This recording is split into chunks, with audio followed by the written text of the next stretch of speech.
Hello students, let us start the basic concepts of a programming language and program execution. In the figure shown, we have a processor, then we have RAM, that is primary memory, and we have secondary storage.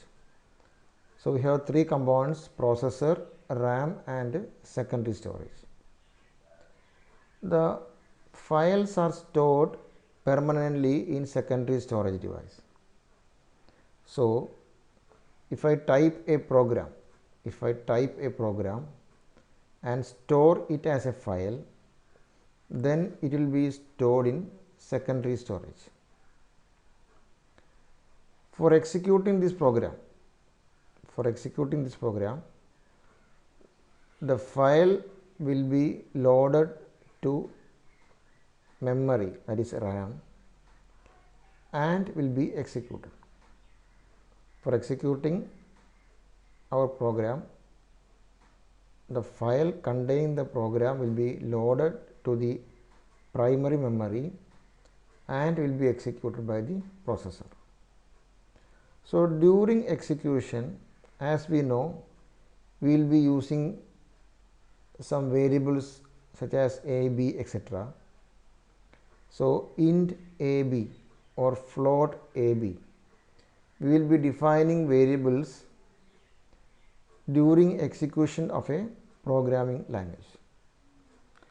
Since we have studied C programming, we are familiar with what a programming language is.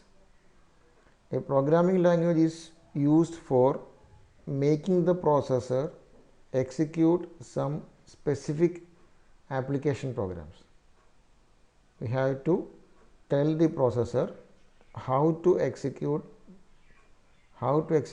our step by steps, and we are writing it as a program. So as in the figure, during execution, if I am declaring a variable as a using the syntax int a, then a location in the RAM stands for random access memory, and while referring RAM here, it means read write memory, that is RAM, RAM, RWM, read write memory. RAM is also called read write memory. So while defining a variable as int a, it means that I am giving a name a for a location in RAM. റാമിനകത്ത് ഞാൻ നേരത്തെ പറഞ്ഞിട്ടുള്ള പോലെ ഒരു നോട്ട്ബുക്കിനകത്തുള്ള lined notebook പോലെ ആലോചിച്ചാൽ മതി. You can think as of a line notebook, and on the first page of the notebook we have assume that we have 20 lines. On the next page also we have 20 lines. അങ്ങനെ ഓരോ പേജിനകത്തും 20 line വെച്ചുണ്ട്. ഇതിനകത്ത് ഒന്നാമത്തെ പേജിനകത്ത് ഒന്നാമത്തെ line, രണ്ടാമത്തെ line, മൂന്നാമത്തെ line, അങ്ങനെ എന്തുണ്ട്, നമുക്ക് അഡ്രസ്സ് ഉണ്ട്. അടുത്ത പേജിനകത്തും എന്തുണ്ട്, രണ്ടാമത്തെ പേജിനകത്ത് ഒന്നാമത്തെ ലൈൻ ഉണ്ട്. അപ്പോൾ റാം എന്ന് പറയാനുള്ള കാരണം നമുക്ക് റാൻഡമായിട്ട് ആക്സസ് ചെയ്യാൻ പറ്റും. അതായത് ഇപ്പോൾ അഞ്ചാമത്തെ പേജിൽ ആറാമത്തെ ലൈൻ വായിച്ചു കഴിഞ്ഞിട്ട് എനിക്ക് പിന്നീട് പത്താമത്തെ പേജിൽ ആറാമത്തെ ലൈൻ വായിച്ചാൽ മതിയെങ്കിൽ എനിക്കത് വായിക്കാൻ പറ്റും, provided we have to give the address. അതായത് ആറാമത്തെ പേജ് എട്ടാമത്തെ ലൈൻ, അല്ലെങ്കിൽ നാലാമത്തെ പേജ് മൂന്നാമത്തെ ലൈൻ, അങ്ങനെ പറഞ്ഞു കൊടുത്താൽ എന്ത് ചെയ്യാൻ പറ്റും, അങ്ങനെ റാൻഡമായിട്ട് വായിക്കാൻ സാധിക്കും. അതുകൊണ്ടാണ് V call it as Ram. Also the time taken four reading from any location will be same. അപ്പോൾ റാം ആണ്. അപ്പോൾ സാധാരണ കേസിൽ ഇൻറ്റ് എ എന്ന് കൊടുത്താൽ A is A variable defined at the first free space and at that location. അതായത് ഇപ്പോൾ ഒന്നാമത്തെ പേജിൽ ഒന്നാമത്തെ ലൈനിന് എ എന്ന് പേര് കൊടുത്താൽ on that location we can store integers only.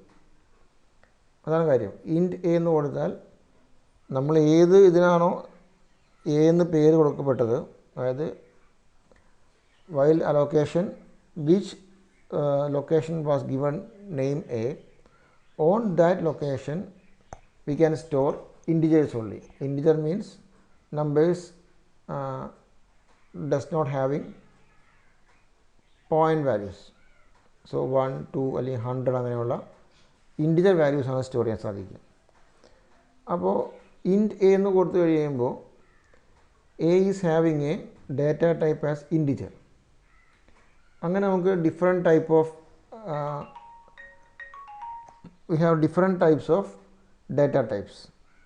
അതിനകത്ത് ഇൻറ്റിജർ ഉണ്ടാവും, ഫ്ലോട്ട് ഉണ്ടാവും, അല്ലെങ്കിൽ ക്യാരക്ടർ ഉണ്ട്, അല്ലെങ്കിൽ ഡബിൾ എന്നൊരു ടൈപ്പ് ഉണ്ട്. അപ്പോൾ അങ്ങനെ ഡിഫറെൻറ്റ് ടൈപ്പുകളുണ്ട്. It will be covered in the topic data types. So while defining int a, it means that a is a variable or a is a named location. A is a named location. അപ്പോൾ integer എന്നുള്ള വേരിയബിളിൻ്റെ size 2 byte ആയതുകൊണ്ട് 2 ലൊക്കേഷനകത്തായിരിക്കും A എന്നുള്ള എയുടെ value store ചെയ്യാനുണ്ടാവുക. അതായത് എയുടെ value ഇപ്പോൾ ഞാൻ 25 എന്ന് കൊടുക്കുകയാണെങ്കിൽ 25ൻ്റെ കറസ്പോണ്ടിങ് ബൈനറി വാല്യൂ എ എന്ന് പേര് കൊടുത്തിരിക്കുന്ന ലൊക്കേഷനകത്ത് നിന്ന് 2 ലൊക്കേഷൻസ്, അതായത് ഒരു ലൊക്കേഷന് 1 ബൈറ്റാണ്, അങ്ങനെ 2 ബൈറ്റ് മാറ്റി വെച്ചിട്ടുണ്ടാവും. അതിനകത്ത് ഈ 2ലും കൂടി എന്തുണ്ടാവും, 25 എന്ന വാല്യൂ ഉണ്ടാവും. അപ്പോൾ 25 എന്നുള്ള വാല്യൂ സ്റ്റോർ ചെയ്യാൻ വേണ്ടിയിട്ട് ശരിക്കും എന്താണ് അധികം 2 ലൊക്കേഷൻ്റെ ആവശ്യമില്ല. പക്ഷേ അപ്പോൾ എന്താണ്, ആദ്യത്തെ ലൊക്കേഷനകത്ത് സീറോസ് ആയിരിക്കും, പിന്നത്തെ ലൊക്കേഷനകത്ത് 25ൻ്റെ കറസ്പോണ്ടിങ് വാല്യൂ ആയിരിക്കും. അപ്പോൾ അങ്ങനെ four storing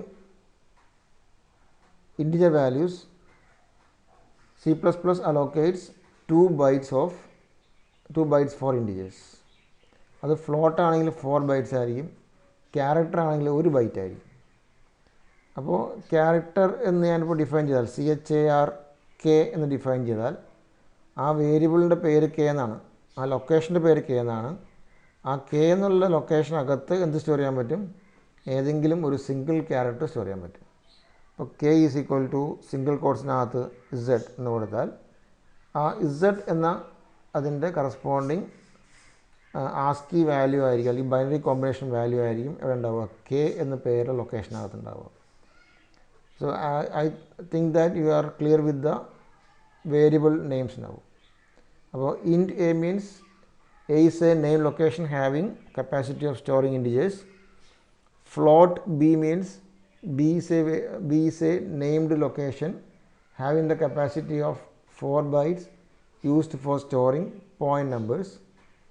CHARC means character C means C is a named location in RAM which is having a capacity of 1 byte and a single character can be stored in this that location. Okay. അപ്പോൾ അങ്ങനെ പ്രോഗ്രാമിനകത്ത് ഇതുപോലെ ഇടയ്ക്കിടയ്ക്ക് എന്തുണ്ടാവും, ഇൻറ്റ് ABC അല്ലെങ്കിൽ CHARD എന്നൊക്കെ ഉണ്ടാവും. അങ്ങനെയാണെങ്കിൽ we are allocating memory, we are using memory for storing values എന്നർത്ഥം. അത് കഴിഞ്ഞ് നമുക്ക് വാല്യൂസ് മാറ്റം വരുത്താം. A ഈസ് ഈക്വൽ ടു 10 എന്ന് കൊടുക്കുകയാണെങ്കിൽ എയുടെ വാല്യൂ 10 ആയിട്ട് മാറും. A ഈസ് ഈക്വൽ ടു 50 എന്ന് കൊടുക്കുകയാണെങ്കിൽ എയുടെ value it will be change to 50. B is equal to 2.3 കൊടുക്കുകയാണെങ്കിൽ ബിയുടെ വാല്യൂ 2.3 ആയിട്ട് മാറും. അപ്പോൾ അങ്ങനെ അത് എന്താണ്, A, B, C etc. are variables. It means that the value of the variables can change during the execution of the program. അതായത് A എന്നുള്ള ലൊക്കേഷനകത്തുള്ള വാല്യൂ മാറ്റിക്കൊണ്ടിരിക്കാം. A എന്ന് പേരുള്ള ലൊക്കേഷൻ പടം നോക്കിയാൽ മനസ്സിലാവണം. അതായത് A എന്ന പേരുള്ള ലൊക്കേഷനകത്ത് അവിടെ എന്ത് വാല്യൂ നമുക്ക് കൊടുക്കാം.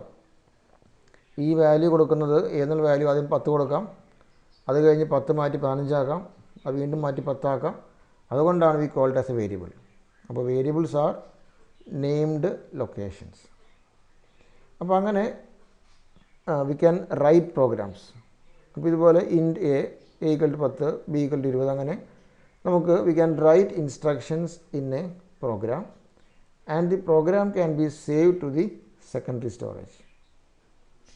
അപ്പോൾ ഈ പ്രോഗ്രാം എഴുതാനായിട്ട്, അതായത് കമ്പ്യൂട്ടറിനെ കൊണ്ട് അല്ലെങ്കിൽ പ്രോസസ്സറിനെ കൊണ്ട് എന്തെങ്കിലും ഒരു ആപ്ലിക്കേഷൻ ചെയ്യിക്കാൻ വേണ്ടിയിട്ട് we can write programs using multiple ways.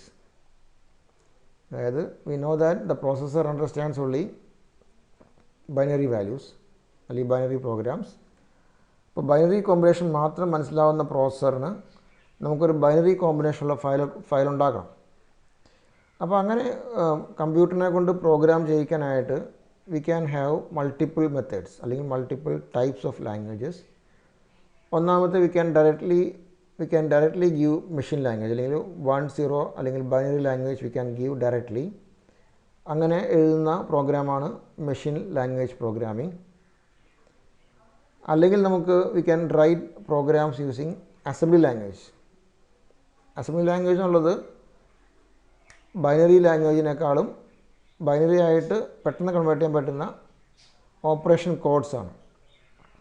അതായത് മൈക്രോ പ്രോസസ്സർ സപ്പോർട്ട് ചെയ്യുന്ന ഇൻസ്ട്രക്ഷൻ സെറ്റിനകത്തുള്ള ഇൻസ്ട്രക്ഷൻസ് ഉപയോഗിച്ചിട്ട് പ്രോഗ്രാം എഴുതി സെക്കൻഡറി സ്റ്റോറേജിൽ വയ്ക്കുന്ന പ്രോഗ്രാമാണ് അസംബ്ലി ലാംഗ്വേജ് പ്രോഗ്രാംസ്.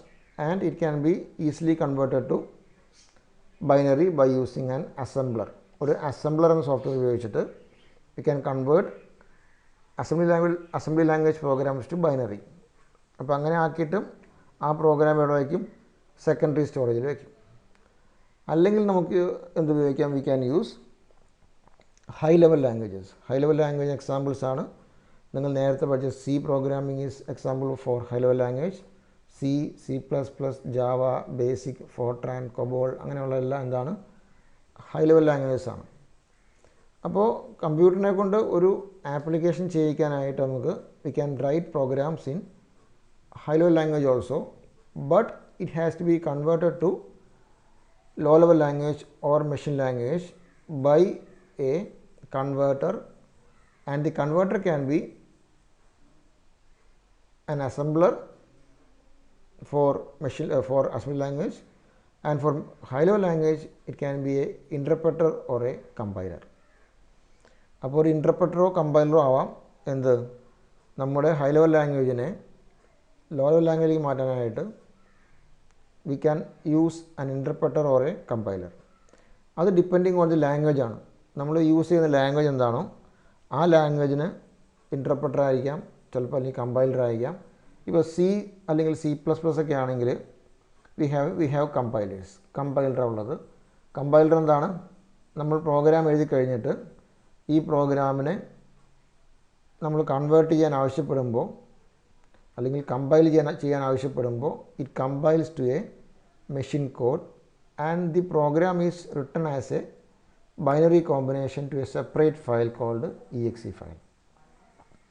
ഇപ്പോൾ ഞാൻ test.c അല്ലെങ്കിൽ test.cpp എന്ന പേരിലൊരു ഫയൽ ക്രിയേറ്റ് ചെയ്താൽ ഈ ഫയൽ ഞാൻ കമ്പൈൽ ചെയ്യുമ്പോൾ ഒരു ഒബ്ജക്റ്റ് ഫയൽ ക്രിയേറ്റ് ചെയ്യപ്പെടും. അതിൻ്റെ കൂടെ ലിങ്ക് ചെയ്ത് കഴിയുമ്പോൾ ഒരു exe ഫയൽ ക്രിയേറ്റ് ചെയ്യും. Linking means we are linking the header files കൂടി ഇൻക്ലൂഡ് ചെയ്തിട്ട് കൺവേർഷൻ കഴിയുമ്പോൾ എക്സിക്യൂട്ടബിൾ ഫയലായി കഴിയുമ്പോൾ ഒരു ഫയൽ ഉണ്ടാവും കോൾഡ് test.exe. ആ ഫയലും എവിടെയായിരിക്കും? സെക്കൻഡറി സ്റ്റോറേജിലായിരിക്കും. അപ്പോൾ ഞാൻ test.cpp എന്നൊരു ഫയൽ ക്രിയേറ്റ് ചെയ്തു. ഈ ഫയൽ ഞാൻ കമ്പൈലേഷൻ കഴിയുമ്പോൾ എനിക്ക് എന്ത് കിട്ടും? ഒരു test.obj കിട്ടുന്നുണ്ട്. അതിൻ്റെ കൂടെ തന്നെ ഒരു test.exe കിട്ടുന്നുണ്ട്. I will be executing the test.exe file for executing the program. ആ പ്രോഗ്രാം എക്സിക്യൂട്ട് ചെയ്യുമ്പോഴാണ് ഇപ്പോൾ ഇൻഡ് എ ഇൻഡ് ബി ഒക്കെ ഉണ്ടെങ്കിൽ എ എന്നുള്ള ലൊക്കേഷൻ ക്രിയേറ്റ് ചെയ്യപ്പെടുന്നു, ബി എന്ന ലൊക്കേഷൻ ക്രിയേറ്റ് ചെയ്യപ്പെടുന്നു. അത് എക്സിക്യൂഷൻ സമയത്താണ്. അപ്പോൾ കമ്പ്യൂട്ടറിനെ കൊണ്ട് ഒരു കാര്യം ചെയ്യിക്കാനായിട്ട് either we can use machine language directly, or we can use assembly language, or we can use a high level language. Okay, ഇനിയിപ്പോൾ ഞാനിപ്പോൾ ഒരു ഹൈ ലെവൽ ലാംഗ്വേജ് ഉപയോഗിച്ചിട്ട് പ്രോഗ്രാം എഴുതുകയാണെങ്കിൽ ഈ ഹൈ ലെവൽ ലാംഗ്വേജിന് എനിക്ക് I have to convert this to machine language using a compiler, and so the compiler will be having some rules. അതായത് എങ്ങനെ പ്രോഗ്രാം എഴുതിയാലാണ് എനിക്ക് കൺവേർട്ട് ചെയ്യാൻ സാധിക്കുക എന്ന് കമ്പൈലറിന് എന്തുണ്ടാവും? കമ്പൈലറിന് കുറച്ച് റൂൾസ് ഉണ്ടാവും. ആ റൂൾസാണ് we call it as syntax and semantics. Syntax എന്നുള്ളത് ഇപ്പോൾ ഇൻറ്റ് എ എന്ന് എഴുതി കഴിയുമ്പോൾ ഇൻറ്റ് എ എന്ന് എഴുതി കഴിഞ്ഞു എന്ന് മനസ്സിലാക്കാനായിട്ട് ഞാൻ എന്ത് ചെയ്യും, ഒരു സെമി കോളൻ അവസാനം ഇടും. So semicolon indicates an end of line. So int space a എന്ന് പറയുമ്പോൾ ഒരു ലൈൻ കഴിഞ്ഞു എന്നറിയിക്കാനായിട്ട് ഒരു സെമി കോളൻ ഇടണം. അത് ഒരു സിൻടാക്സാണ്. അപ്പോൾ അങ്ങനെ ഏത് ലാംഗ്വേജ് യൂസ് ചെയ്യുന്നോ we have to follow the rules of that language for the conversion. അങ്ങനെ കൺവേർട്ട് ചെയ്യുമ്പോൾ എന്തെങ്കിലും റൂൾസ് പാലിക്കാതെയാണ് നമ്മൾ പ്രോഗ്രാം എഴുതിയതെങ്കിൽ it will show syntax errors. Compile ചെയ്യുമ്പോൾ സിൻടാക്സ് എറേഴ്സ് കാണിക്കും. ലൈൻ നമ്പർ 5 എററുണ്ട് എന്ന് കാണിക്കുന്നതാണ് സിൻടാക്സ് എറേഴ്സ് എന്നുള്ളത്. അപ്പോൾ നമ്മൾ എന്ത് ചെയ്യണം, ആ പറഞ്ഞ പോലെ സിൻടാക്സ് കറക്റ്റ് ചെയ്യണം. എങ്ങനെയായിരുന്നു സിൻടാക്സ് വേണ്ടത്, ആ കറസ്പോണ്ടിങ് സിൻടാക്സ് പഠിച്ചിട്ട് സിൻടാക്സ് എന്ത് ചെയ്യണം, കറക്റ്റ് ചെയ്യണം. അപ്പോൾ അതുകൊണ്ടാണ് വി ആർ സ്റ്റഡിയിങ് ലാംഗ്വേജ്. ഇപ്പോൾ ലാംഗ്വേജ് പഠിക്കുന്നു എന്ന് പറയുമ്പോൾ actually it means that we are learning the syntax of the language. കാരണം സി പഠിച്ചപ്പോൾ നിങ്ങൾ പ്രോഗ്രാമിംഗ് സ്കില്ല് പഠിച്ചു. Now we have to study C++.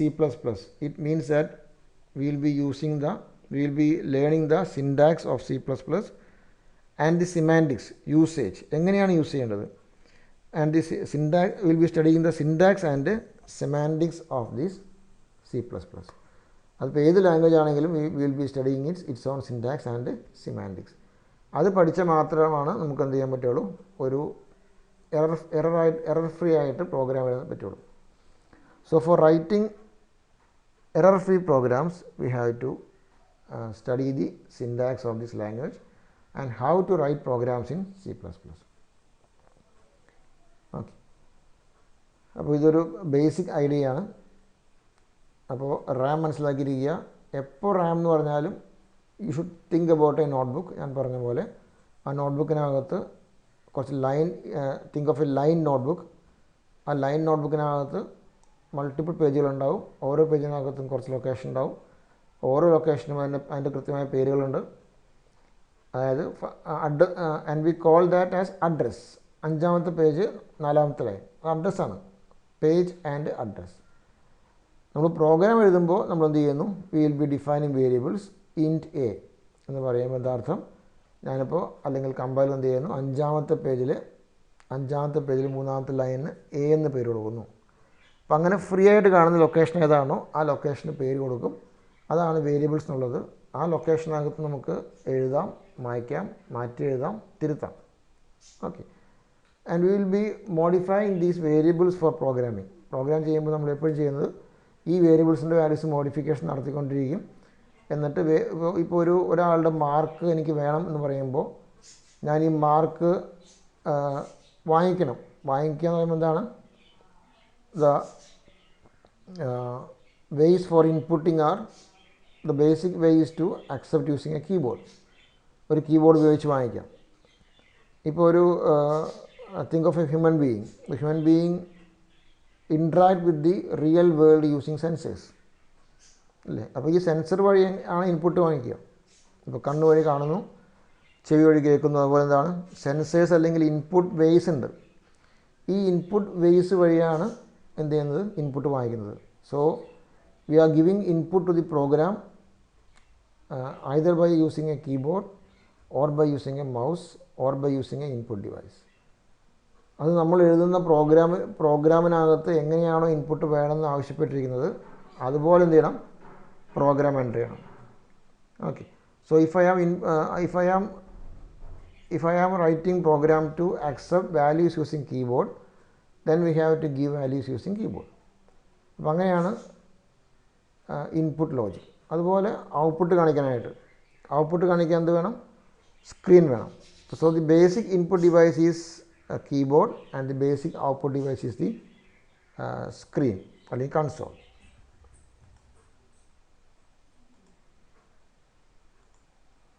So okay, ഇത് വീഡിയോ കണ്ടിട്ട് എന്തെങ്കിലും ഡൗട്ട്സ് ഉണ്ടെങ്കിൽ you can ask me. Okay, thank you.